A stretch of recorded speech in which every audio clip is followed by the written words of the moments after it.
AKS production के banner तले serial influencer बहू की प्रेस कॉन्फ्रेंस ग्रेटर नोएडा में आयोजित की गई। इस दौरान सीरियल के निदेशक, लेखक और पूरी टीम मीडिया के सामने मौजूद रही और इस सीरियल को कॉन्सेप्ट पर खुलकर बातचीत की। निदेशक ने कहा है कि सीरियल इन्फ्लुएंसर बहू सिर्फ कॉमेडी या ड्रामा नहीं है, आज के हर घर की कहानी। हमने दिखाया कि कैसे एक बहू को सोशल मीडिया इन्फ्लुएंसर बनने के सपने और पारिवारिक जिम्मेदारियों के बीच जूझना पड़ता है। समाज उसे जज करता है, ट्रोल करता है, लेकिन वो हार नहीं मानते। सीरियल को लेखक ने बताया कि इस फिल्म के जरिए हम महिलाओं से जुड़े कई गंभीर मुद्दों को उठा रहे हैं। इस पूरे सीरियल शो को लेकर किस तरीके से जब लोगों से बातचीत की गई तो कह रहे हैं, आइए सुनते हैं। नमस्कार, मैं त्रिलोकी गाजीपुरी।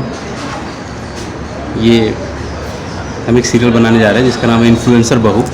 और सर उसके डायरेक्टर हैं, प्रोड्यूसर भी हैं और हम बहुत फॉर्चुनेट हैं सर के साथ काम करके। और जब ये कॉन्सेप्ट जब हम वो क्रिएट कर रहे थे, हालांकि समाज के कॉन्टैक्ट्स के थ्रू हम कोई स्टोरी जनरेट करते हैं। ये इन्फ्लुएंसर बहू का मतलब अब एक जो कंजर्वेटिज़म है इस फैमिली में, जो सास बहू हो गई, तो पहले से ही चला आ रहा है। हम इसको अलग क्या करें और क्यों करना चाहें, इसके पीछे एक लॉजिक है। लॉजिक ये है कि जो करप्शन है उसको दूर हम एक सोशल मीडिया के थ्रू रिवील करना चाहते हैं। वो करती है कौन? जो यहाँ ये प्रोटैगनिस्ट जो रहती है, मनीषा नाम है बेसिकली इस कैरेक्टर की, वो इसको थ्रू आउट करती है, रिवील करती है इस करप्शन को। जैसे हॉस्पिटल हो गया, रोड हो गया, तो जो गवर्नमेंट जो फंडिंग करती है उसका एग्जैक्टली एग्जीक्यूट किया जा रहा है कि नहीं समाज के लिए, स्ट्रक्चर के लिए, उसको भी जस्ट एक करप्शन हो गया, पैसे कुछ ज़्यादा आया, फंड कुछ ज़्यादा आए, लोग खा गए, तो वो इसके थ्रू सोशल मीडिया के थ्रू आईडी पे पर्टिकुलर ये हमारी जो हीरोइन है मनीषा नाम की, वो इसको रिवील करना चाहती है। ये बीटर रियलिटी है एक्सपोजर करने के थ्रू से, तो ये इसकी मोटो है इसी स्टोरी। जो आपने ये जो कंटेंट दिया है, जो आपका आइडिया है, ये कोई सच्ची घटना पर आधारित है कि समाज को सिर्फ सुधारने के पर्पज से आपने? एक्चुअली सच्ची घटना तो वो होता है फेमिनिस्ट पर्सपेक्टिव से आप देखेंगे तो एक सच्चाई है। सती प्रथा, विधवा प्रथा, जिस तरीके से स्ट्रक्चरलिज्म चला आ रहा, पैटर्न चला आ रहा, मेल डोमिनेटेड सोसाइटी जो ये महिला को दबा रहे हैं, उनको लगता है कि डिसीजन मेकर वो कितना भी इंटेलेक्चुअल हो जाए, मैं हमेशा पुरुष समझता है कि डिसीजन मेकर मैं ही हूँ। तो ये जो चीज़ है मैं इसको एक्सपोज करना चाहता हूँ। मैं एक ऐसा होता है ना, एक पोस्ट स्ट्रक्चरलिस्ट राइटर है जैक डरीडा, ऑफ ग्रामेटोलॉजी में यही लिखा, अपोरिया का सिद्धांत दिया। अपोरिया में कहता है कि फीमेल का एग्जिस्टेंस तब है जब मेल है, और मेल का भी एग्जिस्टेंस तब है जब फीमेल है। दोनों एक दूसरे के पूरक हैं। न मेल इम्पॉर्टेंट है समाज के लिए, वो कहे कि मैं यहाँ का रिमार्केबल एक्चुअली कैरेक्टर प्ले कर रहा हूँ सोसाइटी के लिए, ये भी गलत है, without actually having actually female. So ये दोनों को मानना, हमको ये मतलब एक्सेप्ट करना पड़ेगा। जो फीमेल है, बेसिकली जो औरतें हैं समाज में, वो भी उतना ही इम्पोर्टेंसी है, वो भी उतना ही रोल प्ले करती है जितना मेल करते हैं। मैं यही दिखाना चाह रहा हूँ कि एक अगर लड़की, मैं एक मेल होकर मैं सोशल मीडिया चला सकता हूँ, फ्रीडम 100% मुझे है। मेरे फ्रीडम के बारे में कोई हिंड्रेंस आता है ड्यू टू एनी रीजन, मैं उसके लिए लड़ने के लिए तैयार रहता हूँ। वही काम एक फ़ीमेल करती है, मैं उसको समझाता हूँ एज अ जज बनकर कि तुम्हें ये नहीं करना है, तुम्हारी ये क्राइटेरिया है। ये किस प्रकार की क्राइटेरिया? भाई क्राइटेरिया करी मेल बनाएगा। मेल कौन होता है क्राइटेरिया डिसाइड करने वाला? हम दोनों बैठ कर डिस्कस करें ना कि ये गलत है, ये सही है, लेकिन हम एक डिसीजन मेकर होते हैं कि ये तुम्हारे लिए क्राइटेरिया है, तुम घर से बाहर नहीं जाओगी, तुम सोशल मीडिया यूज नहीं करोगे, तुम बहू हो, तुम हमारी बेटी घर से बाहर जा सकती है। हम उसको डिसाइड करें कि बहू घर से बाहर नहीं जा पाएगी, क्योंकि बहू के ही ऊपर हमारा घर का सम्मान है। क्या मतलब है? कैसा सम्मान है? बेटी के ऊपर भी तो सम्मान है। तो बहू सोशल मीडिया यूज नहीं करेगी, बेटी करेगी। तो ये मैं दिखाना चाहता हूँ कि दोनों, या तो दोनों को बैन करो या तो दोनों को करने दो। तुम कौन होते हो तय करने वाला एक क्राइटेरिया? जो इन्फ्लुएंसर बहू जो आपने सीरियल जो बना रहे हैं जी, इसको अगर कहें एक लाइन में, अगर महिलाओं के लिए जो यादगार रहने वाला है, जो महिलाओं के लिए एक लाइन में जो शब्द रहे, वो क्या रहेगा? मैं एक लाइन में ये शब्द कहूँगा इन्फ्लुएंसर बहू कि इन्फ्लुएंस करना, जो ऐसा बता दिया गया है कि लड़कियां इस पर डांस करती हैं, मतलब वो एक हमारे कल्चर को एक्चुअली डिस्ट्रॉय करती हैं, ऐसा कुछ नहीं है। रीजन ये फीमेल भी डिस्ट्रॉय करते हैं हमारे कल्चर को इसके थ्रू, सोशल मीडिया के थ्रू। तो मैं ये चाहता हूँ कि एक महिला जब एक्सपोजर देती है बीटर रियलिटी, वो समाज की एक्सपोज करती है, तो ये भी तो बेहतर है। हमें तो समाज सुधारना है ना, चाहे मेल के द्वारा सुधरे समाज या फीमेल के द्वारा सुधरे। हमें तो समाज सुधारना, लेकिन मेल ही दायित्व तो लेता है कि मैं समाज सुधारक हूँ और फीमेल नहीं हो सकती, कैसे हो सकता है? फिर ये भी कहा जाता है कि movies and cinema are the mirror of society, कि जो समाज में वास्तविक तौर पे हो रहा है वही दर्शाया जाता है। तो आपकी कहानी भी कहीं ना कहीं इसी चीज़ से कुछ प्रेरित है। एक्चुअली सबसे पहले तो मूवी लिटरेचर से रिफ्लेक्ट करती है। हर आदमी लिटरेरी नहीं हो सकता। लिटरेरी वही होता है जिस पर कंसाइसनेस होता है।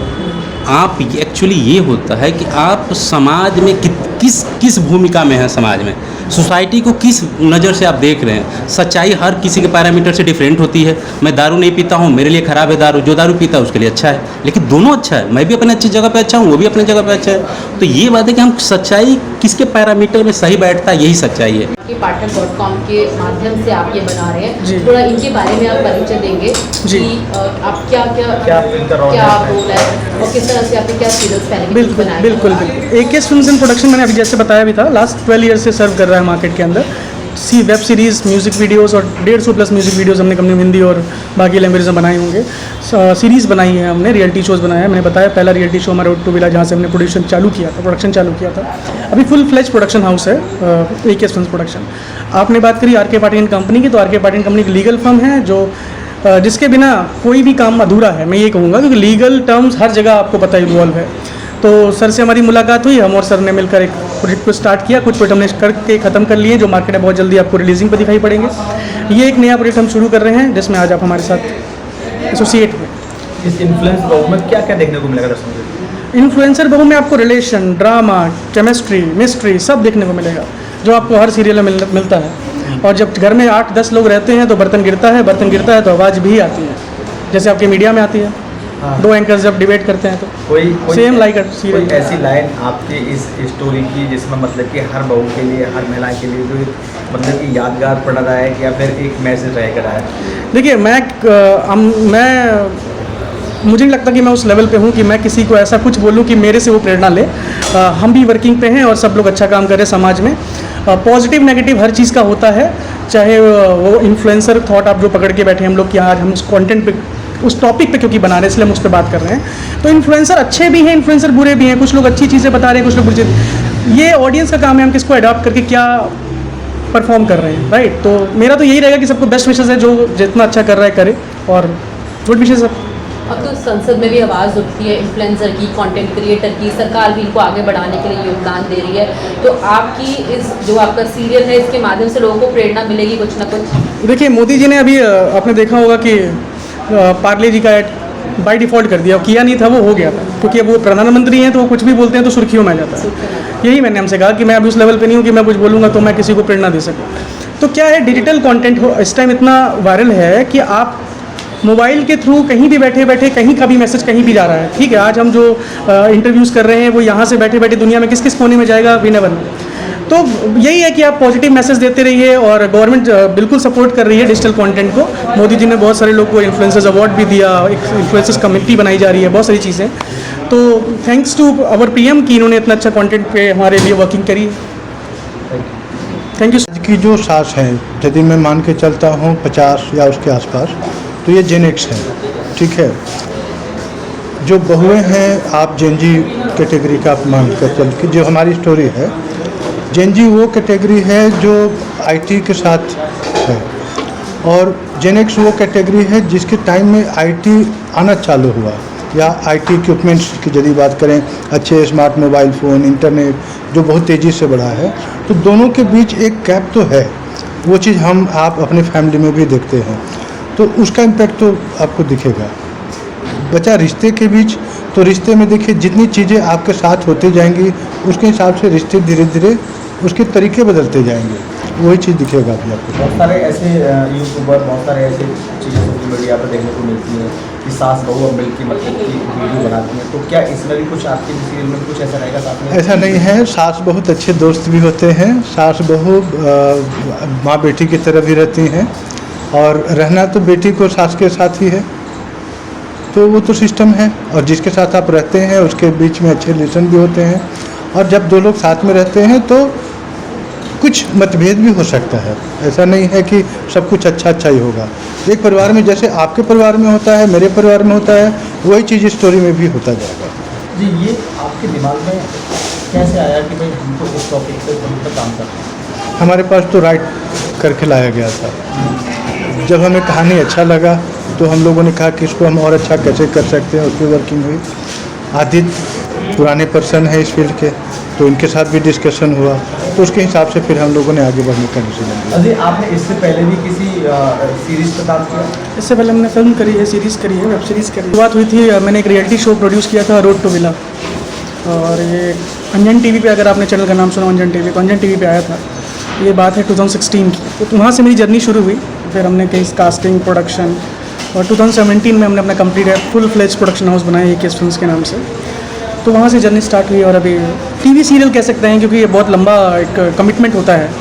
बीइंग अ डायरेक्टर, मतलब मैं 5 महीने 6 महीने तक की ब्लॉकिंग समझता हूँ, but being a serial director आपको बहुत लंबे कमिटमेंट करनी पड़े। 240-300 एपिसोड्स, मतलब इट्स इनफाइनाइट। लाइक टीआरपी कितनी जाती है, it's totally depend on that.